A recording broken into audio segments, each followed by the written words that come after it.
Welcome to the second episode in a legendary series about life in the early Middle Ages. This episode, A Lord's Hall, we'll talk about how the Romanized Barbarians of late antiquity formed warbands called Hearthweru and eventually created the royal hall culture that prevailed throughout most of Anglo-Saxon England. We will also talk about how these lords kept power, in part with royal Thegns, and how the aristocracy of the early Middle Ages was not that far removed from the peasants they ruled. During the first 3 centuries of Anglo-Saxon England, 30 kingdoms rose and fell, each ruled by their own dynasties. These kings were descended from Germanic migrants who made their way from Europe to Britain across the North Sea, then called the German Ocean.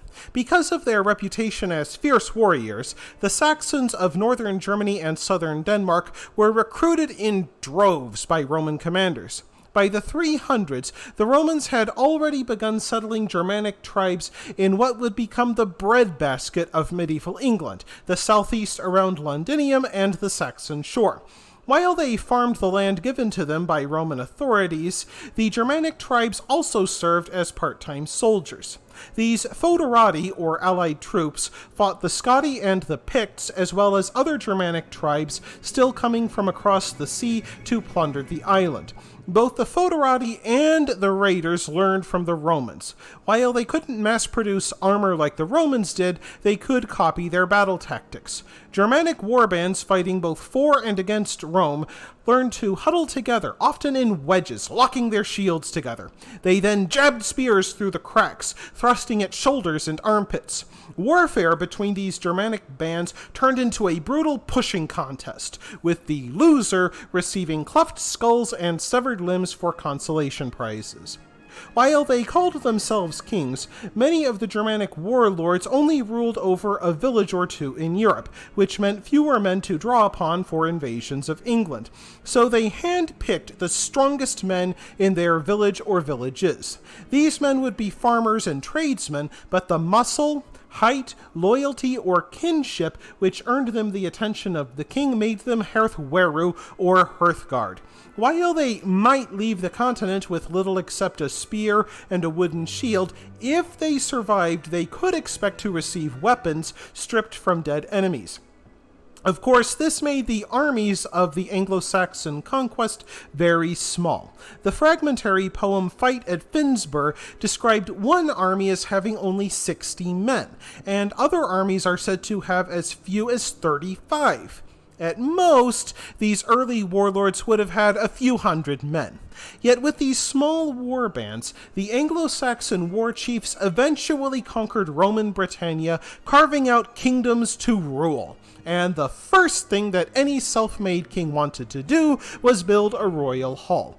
These halls often stood 30 feet high, 60 feet long, and 30 feet wide.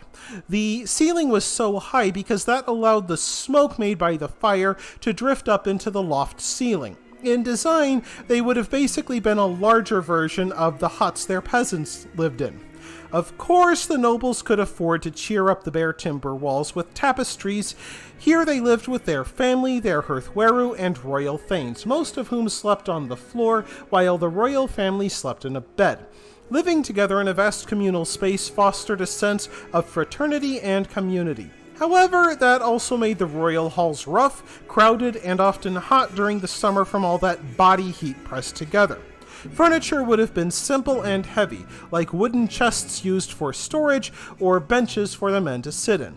The halls would often be surrounded by workers' cottages, wood sheds, and wooden palisades.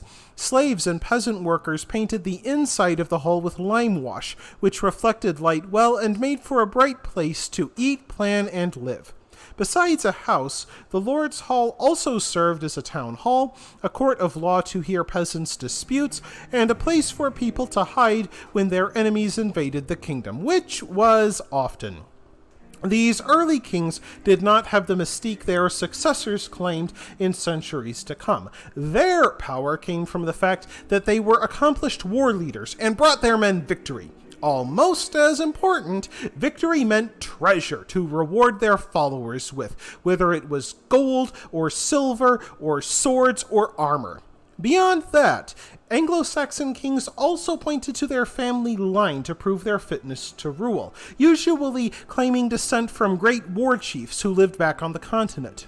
Despite this family pride, civil wars often erupted after the death of Anglo-Saxon kings, pitting the male relations of families against one another in a bitter struggle for power. And this is one of the reasons why so many Anglo-Saxon kingdoms rose and fell over the centuries before the unification of England in the early 900s. Indeed, our word lord comes from the Old English word lawford, which roughly translates as loaf guardian. That doesn't mean he stood watch over a moldering hunk of bread, but he served as host, handing out bread to his followers. And this bread became a symbol of the bonds between the lord and the men who fought for him. It also showed the strict hierarchy of Anglo-Saxon England. Royal Thegns and Hearthweru sat closest to the king, while the lesser Thegns sat further away, just like on the battlefield, where the Hearthweru gathered around the king and the Royal Thegns fought on the flanks. Not surprisingly, as the king and his men broke bread, they also discussed the most efficient way to break the skulls of rival kings and Thegns. Yet for all this talk about bread, the diet of wealthy Anglo-Saxons tended to have a lot more meat in it, with the carbohydrates coming in the form of mead that could be made from grains, spices, or honey. Its popularity was followed only by malted ale called mealtioloth. And along with the tight-knit Hearthweru, many kings also recruited professional warriors of middling rank called Thegns, halfway between free peasants and land-owning nobles. However, the Thegns would have howled with rage at the thought of being closer to peasants than kings. In the minds of such men, farming was a lowly task, fit only for slaves and drudges. In time, the Thegns acquired estates where they would have to be close to the hard, sweat-sticky work of raising crops. Yet for them, the center of social life remained the hall.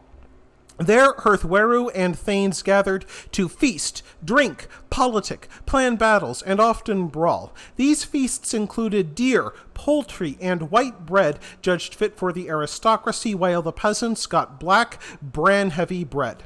Like the peasants, the nobles ate vegetable soup called pottage, but theirs was thickened with bacon. Minstrels performed poetry for their amusement. Beowulf is the best-known Anglo-Saxon poem today, but they would have heard other poems, like the story of how Siegfried slayed the dragon.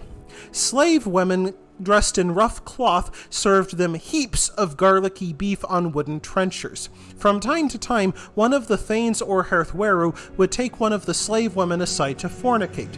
In between the revelry, the king gave gifts to his Hearthweru and Thegns to thank them for their service and keep them loyal.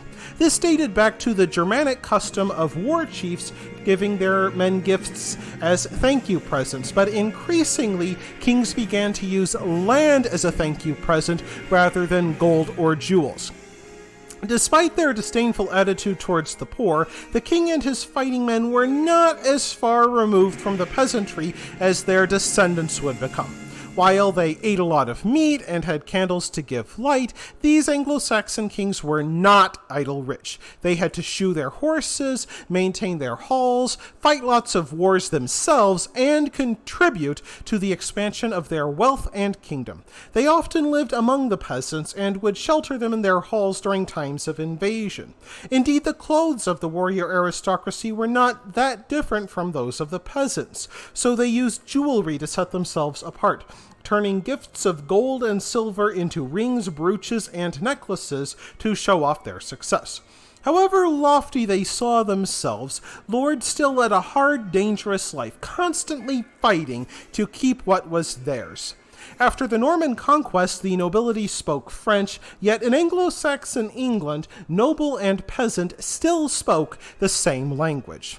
And that wraps things up for this episode of The Legendarium. I hope you enjoyed it. If you like what you saw, press like. If you want to see more, press subscribe. And if you've got anything to say, let me know in the comments section. Thanks again for joining me, and I hope that you have a great rest of the day.